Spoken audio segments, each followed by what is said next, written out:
अस्सलामुअलैकुम, मैं हूं यासिर पीरजादा। आप देख रहे हैं मेट्रो 7 पाकिस्तान। आइए चलते हैं खबरों की जानिब। ये देखिए, आपको बताऊं कि शहर कराची के मुख्तलिफ इलाकों में, पार्कों में, ग्राउंडों में यकीनन उस पर कब्ज़ा हो चुका है या कई ग्राउंड खाली भी हैं। तो वो यकीनन इस तरह की सूरत हाल है कि उजड़े पड़े हुए हैं और उस पर बनाने वाला कोई नहीं। यकीनन जो मौजूदा बल्दियाती निज़ाम आया है उसके तहत शहर कराची के दीगर टाउनों में जिस तरह से पुलों की नुमाइश, पार्कों पे यकीनन एक काम किया जा रहा है, एक खुशाइन बात है। लेकिन इसके साथ साथ मैं आपको बताऊं कि यहाँ पर जो पार्क इस वक्त आप देख रहे हैं, ये 73 नॉर्थ कराची का पार्क है जो कि नॉर्थ नाज़ाबाद की हदूद में आया करता है। नॉर्थ नाज़ाबाद यूसी है ये।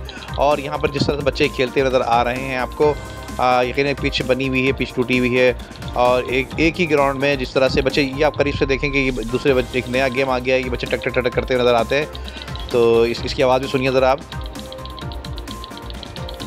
देखिए, ये इसकी खूबसूरत आवाज़ थी जो कि हर गली कोने में, कूचे में, शहर कराची के मुख्तलिफ़ इलाक़ों में ये आवाज़ें आपको टक टक टक टक करती हुई नज़र आएंगी। और जिस तरह से बच्चे आज जुमे का दिन था, जुमे की नमाज़ के बाद शाम के औक़ात में बच्चे यहाँ खेलते हुए ग्राउंड में नज़र आ रहे हैं। और यकीन खेल कूद के मैदान तकरीबन ख़त्म हो चुके हैं, उसके बावजूद बच्चे जो हैं वो अपने शाम की मसरूफियात जो हैं वो इस ग्राउंड में खेल रहे हैं। और ये पार्क ग्राउंड जो है वो बिल्कुल उजड़ा पड़ा हुआ है। इसकी खस्ता हाली, आपके सामने कचरा पड़ा हुआ है और जो दीगर चीज़ें यहाँ पर देखिए नज़र आ रही हैं।